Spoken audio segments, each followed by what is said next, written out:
critical because they're delivering a lot of the services or not delivering the services. A lot of the money actually comes out of the national budget, gets passed through to the subnational governments, so we need the accountability all the way through. But you need to know what is in the budget.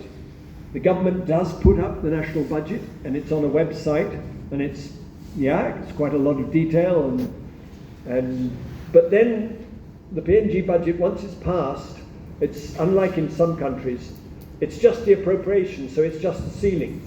And there's quite a high level of capability of moving items around within the budget, which you can't do in many countries. So it's really important to keep to know the budget, and then to keep a close eye on what is happening to the budget. And the Parliament should be doing that, but the problem is Parliament, which is meant to have a load of parliamentary committees, like the Parliamentary Public Accounts Committee, that oversees, looks at the audit reports, holds entities accountable.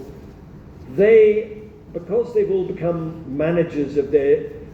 effectively managers of their DDAs and managing large sums of money, their attention span is a little moved away, and they don't like sitting in these parliamentary committees holding government to account, especially because many of them are members of the government, so it's like holding themselves to account. So that's a challenge. So we are very poor in the global terms, in terms of public participation and awareness of the budget process, and in terms of oversight. So the Auditor General's reports are years out of date by the time they've actually been made available to Parliament and to the public. And Parliament isn't performing that function effectively of overseeing the executive government, because you know the expression that you've got three arms of government. You've got the executive government, which is the government of the day. You've got the Prime Minister, the ministers, and all their vice ministers, and also the departments and agencies. Then you've got the legislature, which is the Parliament, which is all the representatives, which are meant to be from which the government comes, but which is also meant to be overseeing the legislation, amendments to legislation, but also overseeing the performance of the government and holding them to account. And then you've got the judiciary as the third arm, which is meant to hold both of the other two to account. And then some people say there's the fourth arm. Does anyone know what the fourth arm is, which people talk about? It's the media. So the media is what enables the public to know what government is up to. So it plays a really important role in just informing.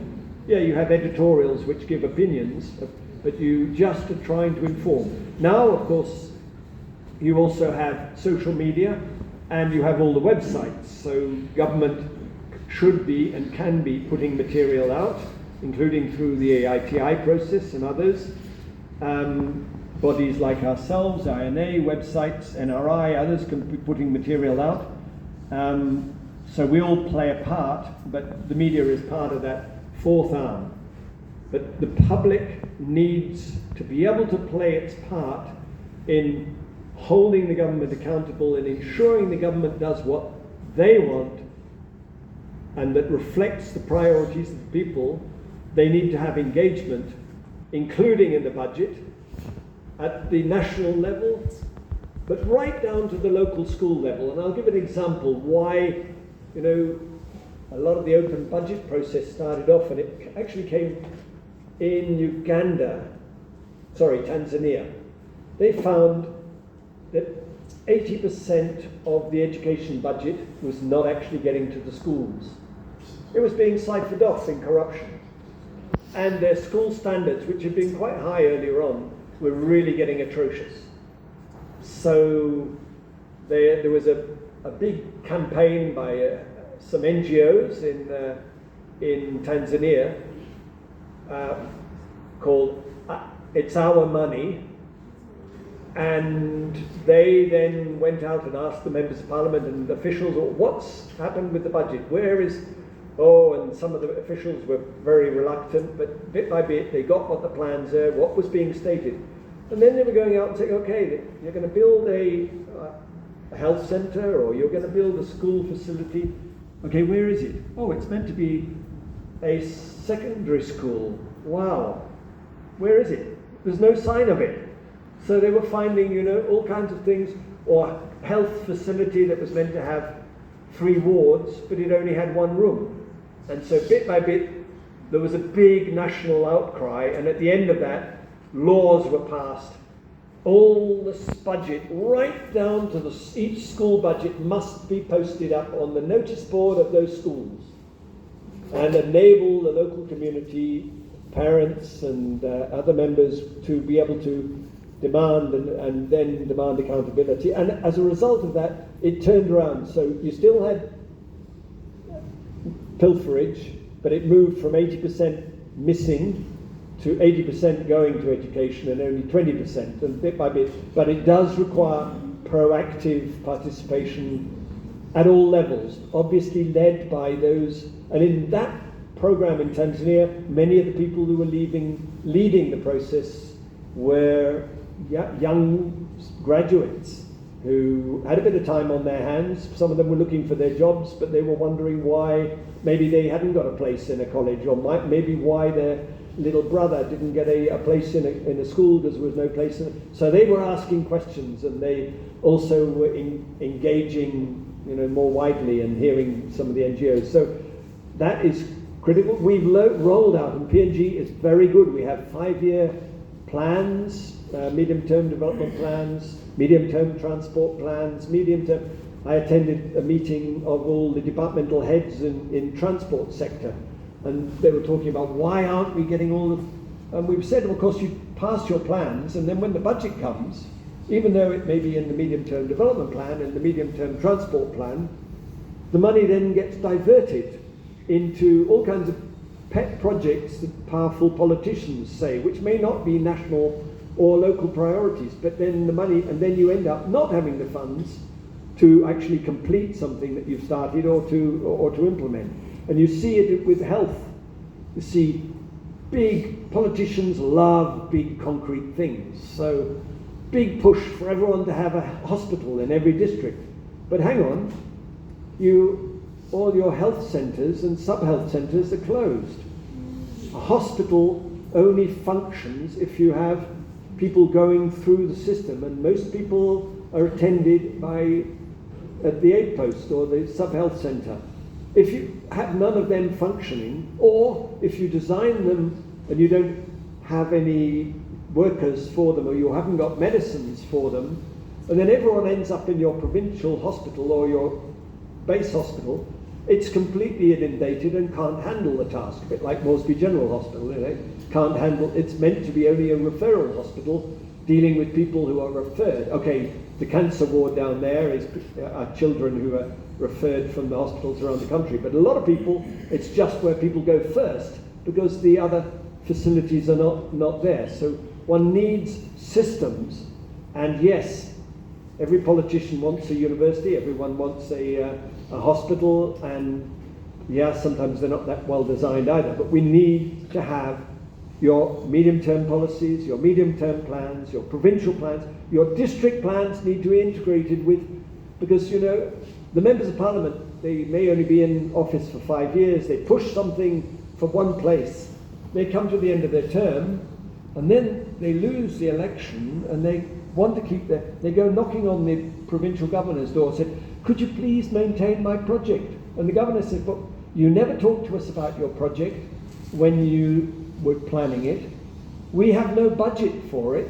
We can't just take on all the members of parliament's district projects, because you know that the next member of parliament in your district has a completely new agenda and he's going to abandon all the things that his predecessor. So you need to have a system. So when there are district plans, there is consultation with the public, it gets the endorsement with the public. We actually did an exercise in Moravi with the new Member of Parliament for Warrior. It was a new electorate, and the member is an ICT guru, and he was actually a member of the ICT cluster with Priscilla Kevin and team.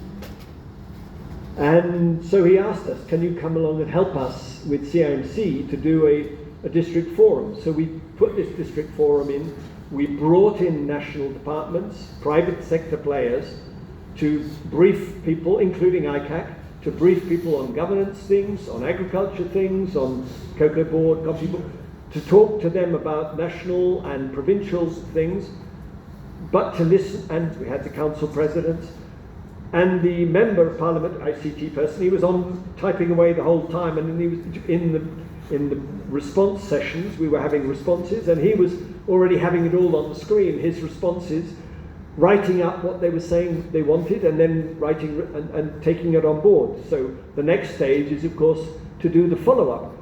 How are you actually progressing with implementation? Ideally, one would help in other districts to do that. I know some members of parliament, like the member for Madang and a number of others, have approached me and said, could CAMC? Well, it's up to Wallace to sort of determine, and obviously it depends on resources. But that is an important part of the need for, yes, doing that district planning, but also engaging with the province so that the province is on board with it, and if it's health, the provincial health authority is engaged with it. And that's how long have I been talking? Because are you all getting bored?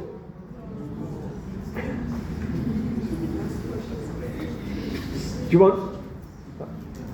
Can you throw me that water?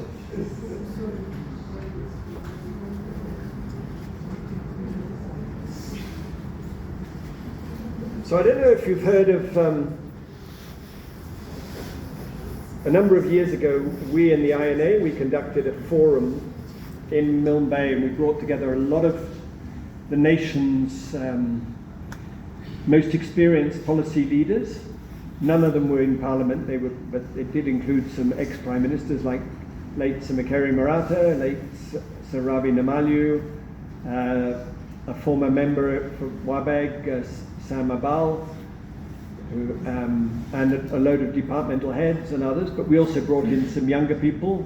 As I was saying, we had Barbara Thomas with the Voice Inc., who some of you may know. We had Martin Namarong, who was one of the country's early bloggers. He's actually working out on the Minister for Treasury's office at the moment, so he's facing NGOs from the other side of the floor. But we have,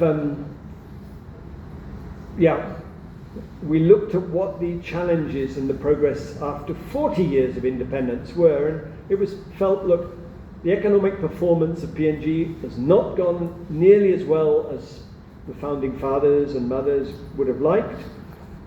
Where have we gone wrong? Economically, politically? The elections have become, every election, less transparent.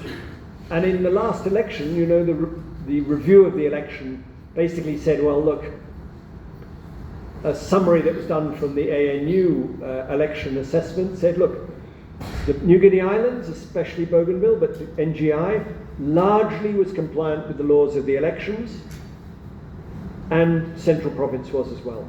Momasi was partly compliant, and Papua was partly compliant, but the whole of the Highlands was totally incompliant with the laws of Papua New Guinea. And NCD was actually more like the Highlands in being totally non-compliant, basically ignoring the laws of Papua New Guinea. I had to laugh because a former, anyway, I shouldn't go down on the track of but compliance, a member of Parliament was here in this district, and a former British ambassador, Mr. Scott, was here, and he said, it was interesting. He'd watched as an observer, he said every single rule was broken, I could see, except one. And that one, because, the election was meant to be, you open up at 8 in the morning and close at 6 p.m. People will have a chance to vote. Not meant to be block voting, but we know that's pretty standard in much of the Highlands. Not giving people only the chance to vote the sort of third choice and pre-voting on the first and second. Not all kinds of other things. Anyway, he said every rule was broken except one. And that was, the returning officer said, at 6 p.m. we have to follow the rules. At 6 p.m. we have to close. So there was a long list of people, crowd of people wanting to come and vote, said, sorry, 6 p.m. now, no more voting.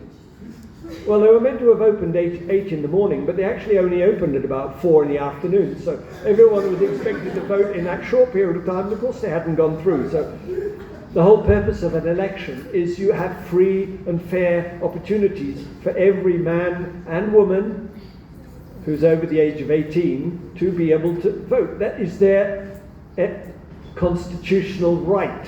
It's there in the Constitution, but people are being denied. And women are denied, well, whole households. You come along, sorry, Papa, you've already voted. What? How?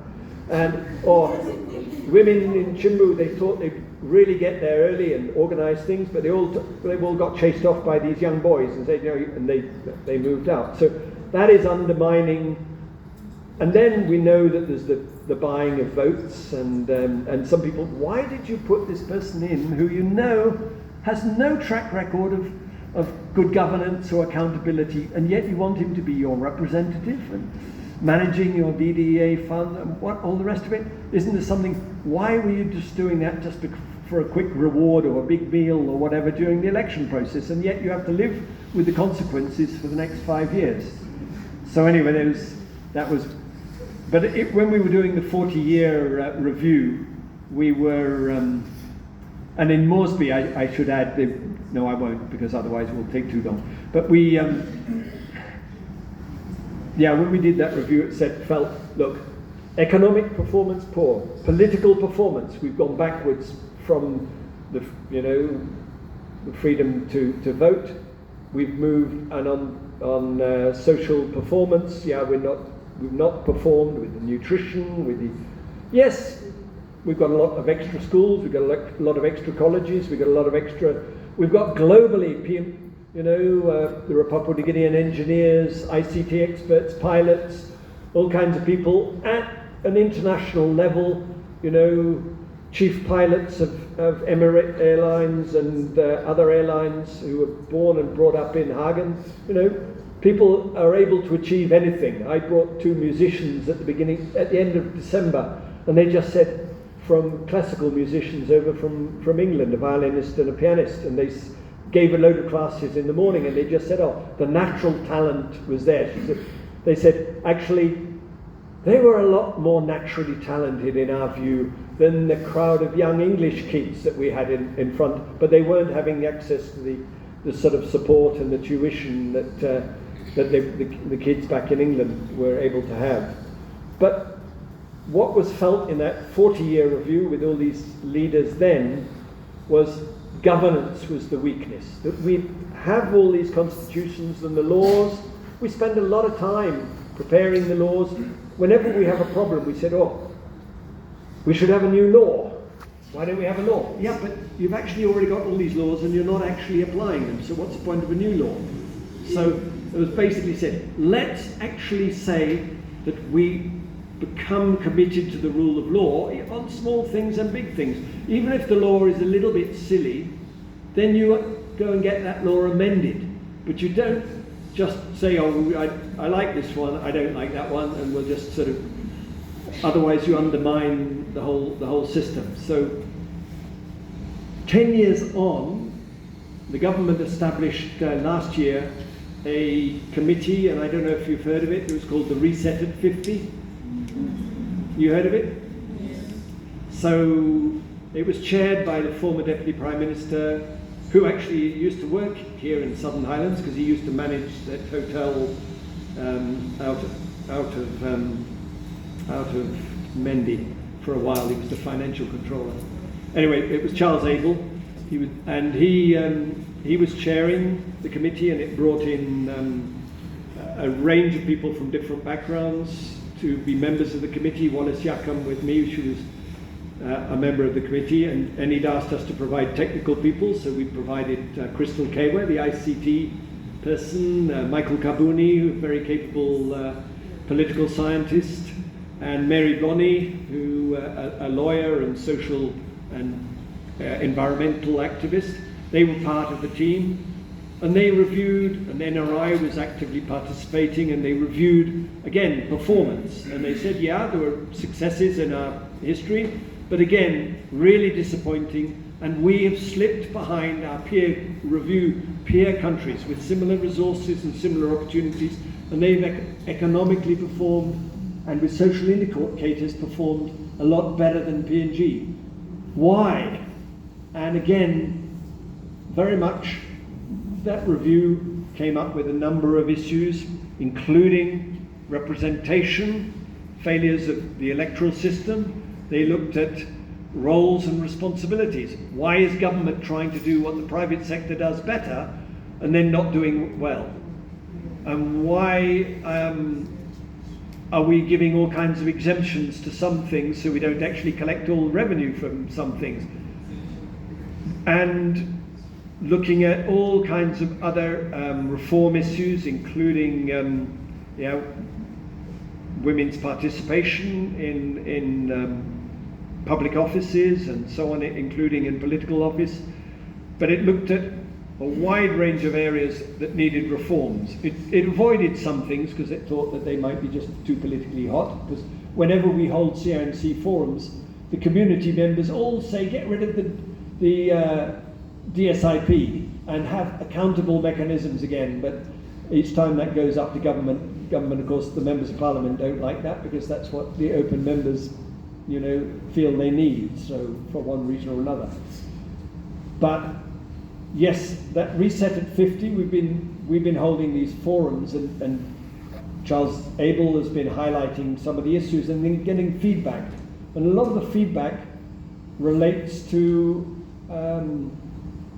lack of decentralization, lack of coordination, excellent presentations from some provincial health officers in Provincial Health Administration CEOs in Madang and in Hagen. And we had the Deputy Governor for Western Highlands in opening the event in Hagen, and he said, I've been a ward councillor for many, many years. I'm the president of my local level government. Of course, I'm there with the DDA. I'm the Deputy Governor. He said, am I a fraud? Because we have no money to do anything at the ward level or the district at the LLG level, so we don't do anything. So am I a fraud? I've had this role, I get elected, but so I do a little bit at the Deputy Governor's level because I'm in that role, but other people aren't. So yeah, we set up these systems, but then we don't resource them to actually perform functions, and then we set up other systems that duplicate these systems without actually replacing them. So governance, again, very, very much at the core, and participation and accountability, very much at the core. Because if you don't have that, then who are these people actually reporting to? And so again, he's highlighted, we've allowed politicians to be signing the warrants. They're authorizing payments. No, those are the functions of the public servants, and you hold the public servants as the chief financial officers accountable, and the politicians are there at the policy level and then wanting to ensure that the public service is actually delivering. That's their functions. So again, it comes back to the basics, which were there at the time of the concept of the Constitution and subsequently, but we've clouded all up over the course of time subsequently. But I think I've been doing quite enough talking for now. Maybe it's time for you to ask some questions, make some suggestions, or whatever you want.